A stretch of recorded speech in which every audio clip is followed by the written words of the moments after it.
Small indie week, but we got a big book here with Norfrica from Ripaverse. How does it compare? Let's talk about it. Howdy, howdy, American Texan here, and I like to talk about comic books, and usually we have a lot of indies to review, and if you love indie books, I think you'll like some of the stuff that we talk about on this channel. I don't necessarily call what I do reviewing as much as just talking about the books, what I like about the books, what captivates me, and a little bit about the story, so you can see some of what's going on in the indie space. And we typically do off the shelf on Mondays, but there was only 2 books that I got at my LCS, both from Image. So I had a little bit of extra time and I got to finally read through Norfrica that came in last week from the Rippaverse.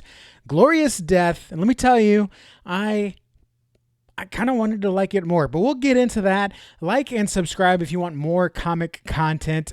It wasn't a bad book, but let's talk about it. Let's go over to the table and look at the books that I read in the indies this week.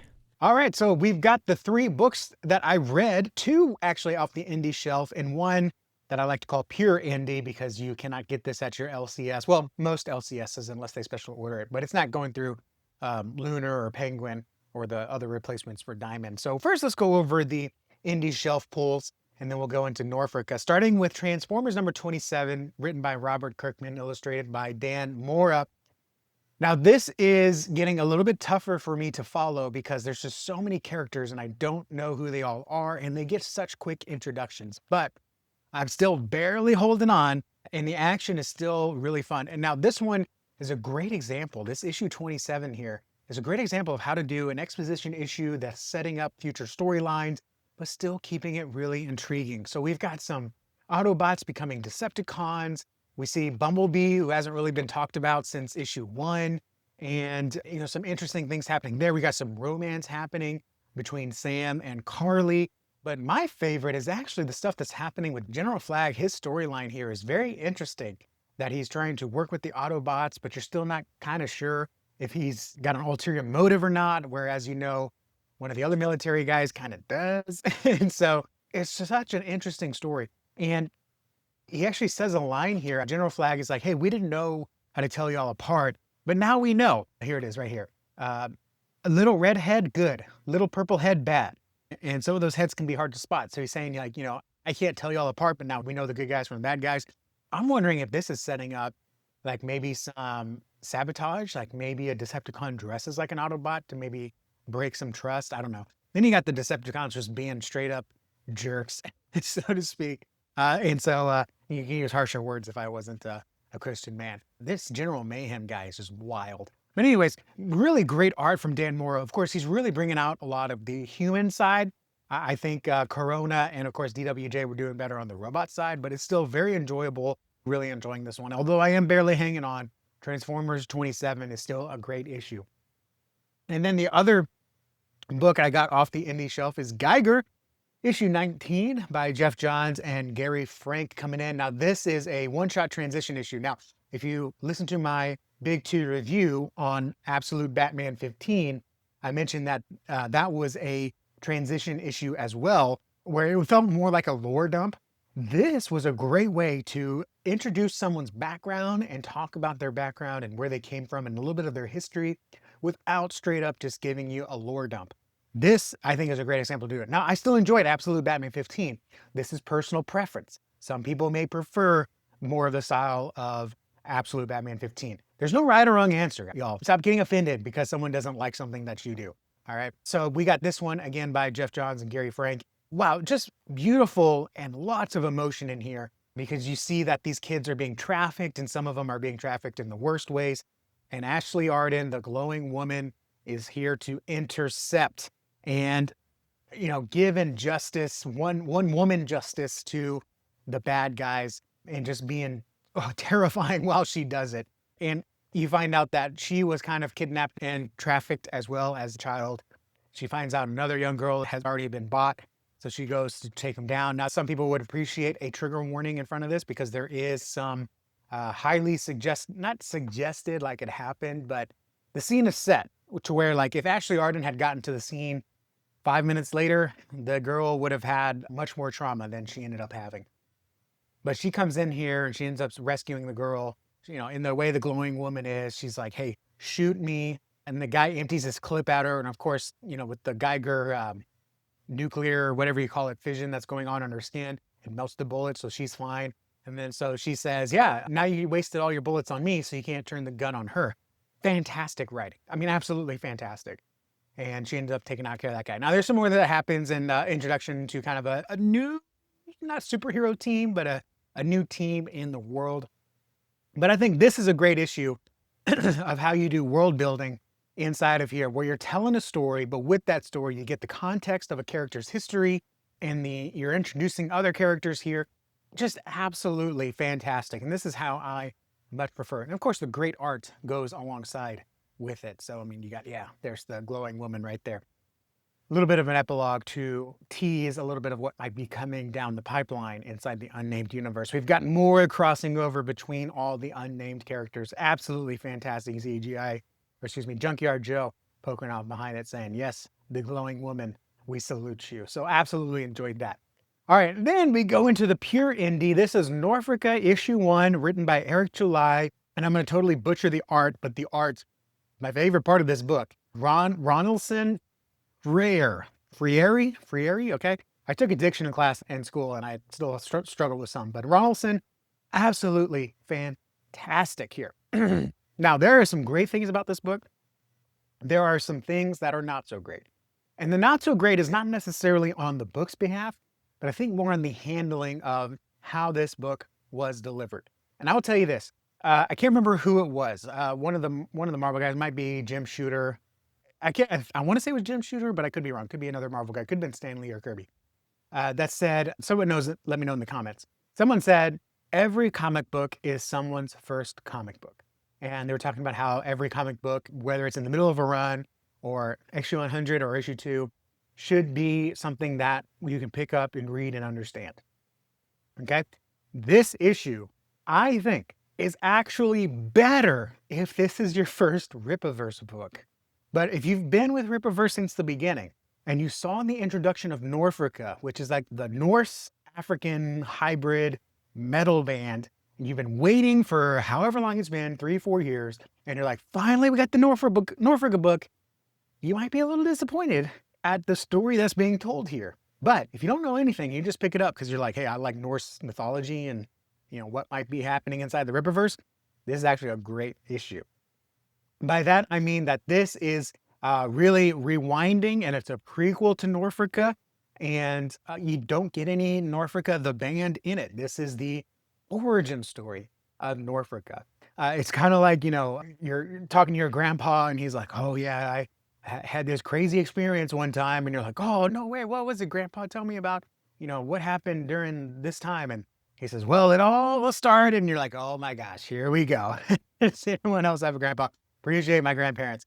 Sometimes they just get on those stories and you're like, you just are totally eating up the moment by taking all the time you need. Okay, so let's start with the good. The good, number one, the art. Look at this art. I love, this was a beautiful page. When I opened this page, I was like, holy cow, I cannot wait to see what the rest of this looks like. The cosmicness of this, even though we're all talking about like Norse mythology and the 7 realms, is absolutely beautiful. And then the Asgard. I'm gonna use the traditional Norse names. I'm not a huge Norse mythology guy, but they changed some of the names. So there's Asgarth, right? And I guess the Asgarthians. And of course, this is not Odin. This is Alfodir, I don't know. But he's the Odin character. I mean, he's even got the one eye. And then you got his son, Valadan. And I believe Valadan is in the actual band. I think maybe that's Valadan that he grows up to be. But here it's a prequel story. It's so prequel, he's still a kid. And he's training with his father. And then you find out that there's been some drama happening across the realms. So you get an introduction to Odin's family. Bragger and Vidar, I believe, are the main 2 characters of this one. Bragger's the eldest. You kind of get that from context clues. You find out that there's been some interesting happenings in Jotun. And a lot of the words here, like I believe it's Jotunheimel or Nilfgaardl or something like that. There's a lot of L's that are added, I think, just to make it more unique to the Rippaverse. So if I use the wrong name, please forgive me. But the brothers, you'll see a little spoiler there to another great splash page.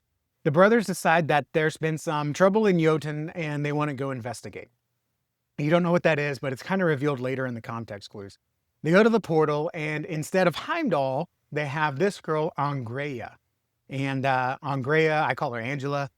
She is kind of the portal mistress. And you find out also when they go to Jotun, I'm kind of bouncing all over the place. They have another beautiful woman here. So it's almost like these women here are like instead of Heimdall and others, they have portals across the different realms, and they're all guarded by this race of beautiful women, even though she's got like blue skin, long hair. This one's got fair skin. So maybe it's like what are the Wakandan female warriors? Maybe they're just like special women that are given the powers to manage the portal. I don't know. Anyways, she's kind of an interesting character. She's kind of a diplomat, so to speak, but she lets them go to the portal. Here we go. Like, see here, Jotunheimel, but it's, typically it's Jotunheim, right? So the boys go over there. You figure out that basically some Asgardians were not permitted to return home after vacationing or visiting Jotunheim. They're trying to figure out why. And of course, Jotunheim's like, you're not speaking kindly. And we find out that there's a surprise attack from this dude, Solicio. He's kind of crazy. He's kind of like Mephisto almost, like fire god powers. I know Mephisto's not fire god. He's the devil, but he kind of reminds me of Mephisto.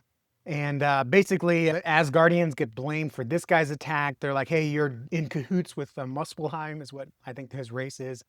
Kind of like fire elves. And so then it's kind of the whole, like, they don't know whose side you're on. Tensions have been already pretty wound up, and now everything's hitting the fan because this guy attacks. And I think there's some great context clues here that he takes advantage and says, hey, well, I don't have to take all the blame. And he kind of gets that smirk and he's like, yeah, I'm totally teamed up with Asgard. Thanks for helping me, Asgard. And then the Jotunheimans kind of like take their vengeance upon the Asgardians because Muspelheim gets away. And then the story is basically like dealing with more of the diplomatic fallout. Beautiful art. I won't go past here. Beautiful art. But as you can see, there is no Norfrica here. This is not a band issue. This is not a music issue. You don't even see this on the cover, which is another thing, right? I don't like it when the cover has nothing to do with the interior of the book. I think that's a huge problem with Marvel. It's less of a problem with DC, but it still happens occasionally. So this was a big miss for me. Now, I'm sure the D cover, the mass market print cover, is more related to the book. This is more of a pinup. But here we get Norfrica in modern day. You get Valadan and I can't remember his name, but you get them fighting in Flores Park. You got the guys running away. There's obviously something happening. This almost looks like it could be a connecting cover. So you've got Norfrica here, and then maybe on issue 2, you have the bad guys here, but the Flores Parkians are running away. You've got the Gooding ad here. I mean, this is modern day, and you just don't see this. Now, you do get a reference to Isom really quick off the bat where, Odin's talking to Valadan and saying, hey, there are Midgards, or I think it's called Midengarth, another way they changed the name, Midengarth. They are normal mortals, and you're going to be way better than them even as a kid. But there are exceptions, get it? That was clever. Overall, the art is the best thing about this book. Now, I read for the stories. The art is not exactly what I get it for, but I did still enjoy this one because of the art. But again, if you're just jumping in because you like Norse mythology or you want to just pick up a pretty cool fantasy book, this is a fantastic book. But if you're jumping into it because you've been with the Rippaverse for a long time, just be sure you read the blurb in the back, because the blurb in the back tells you what this is about. It doesn't really have anything to do with the band. And so the fact that we got the album, which I got the vinyl, you got the 8-track, you got the song written about it. I think there's a couple of lines in the song that are specifically related to the story that's being told here, this little mini-series. I think that's great, and hopefully it will make more sense once we get the full mini-series together. But if you're expecting a Norfrica story, this is really, really an origin story, and it's really, really a story of one character so far. So it's almost like you buy an Avengers #1 and you're like, oh, I can't wait to see Avengers, and you just get the origin story of Thor.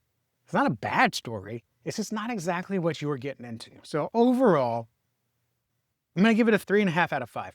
If I was to judge the issue just by itself on its own, in fact, when I wake up tomorrow, I'll probably be like, you know what, it was probably better than that. I would give it a 4 out of 5. The art is fantastic. Nothing that really made my jaw drop. Actually, my favorite page is probably this first page right here. This is actually probably my favorite page because it caught me by such surprise. And the story, I think it's a great fantasy story. I think Eric's really come along here in his writing. Of course, my favorite story is still Salvage, but it definitely has a lot more through lines. It makes more sense. There's more context clues. There's less just things happening to have things happening. I mean, we have a really great story here. But again, if you're expecting a Norfrica story, you ain't gonna get it here. This is an origin story, and I think on the last page there's a little hint about where this character is gonna come from. But the whole setup, I wouldn't even say the whole marketing of it, but if you're not coming in expecting it, you might be disappointed. But that said, on its own, by itself, 4 out of 5, solid B. So there you have it. 4 out of 5, 3.5 out of 5. Probably depends on how I'm feeling with the day. I wanted more Norfrica, like actual about the band doing crazy wizardry, so to speak. And instead we got the origin story of one of the band members. And look, I'll take responsibility for not reading the synopsis or the solicitation, so to speak. Overall, especially with the cover, on first reading, I was kind of like, oh man, really? Reading it a second time, I'll tell you this, I did enjoy it much more, knowing what I was going into, but man, the art was fantastic. The art absolutely saved the book for me, and I am looking forward to more now that I know what to expect. Looks like in the next issue we'll go into the other origin maybe of the second band member that's on the cover. So if you want to stay tuned with that, by all means subscribe to the channel and I will review that or talk about it at least when it comes out. If you want more comic content like this, on Wednesdays we do Off the Pull Box or Out of the Pull Box, I don't know, we call it New Comic Book Day, where I go over all the consignments, buys, and what I pulled for the week. And then on Fridays we do Big 2 Review. Yes, I still talk about Marvel and DC. I look for the diamonds in the rough, so to speak. So if you want more comic content, subscribe, and I'll see you all in the next video. Adios.